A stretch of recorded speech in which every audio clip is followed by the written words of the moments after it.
Selain itu, Timnas Putri Indonesia bertekad meraih kemenangan perdananya di laga kedua grup B AFF Wanita atau ASEAN Women's Cup 2024 saat menghadapi Malaysia pada Selasa malam nanti.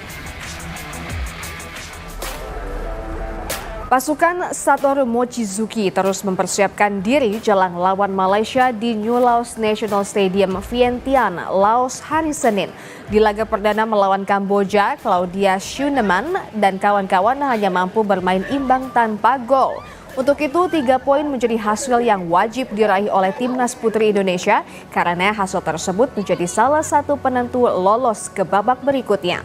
Meski di atas kertas ranking Malaysia masih di atas Indonesia, Garuda Pertiwi bertekad untuk meraih kemenangan perdananya.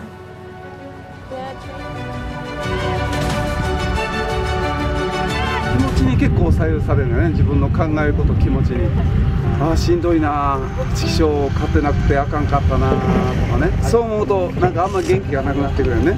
でもみんなこういうほら戦いの世界、勝負の世界に生きてて、スポーツのね、いろんな思いあると思うけど、よし頑張ろうと、ぜひそういう気持ちを持ってまたこの練習から頑張っていきます。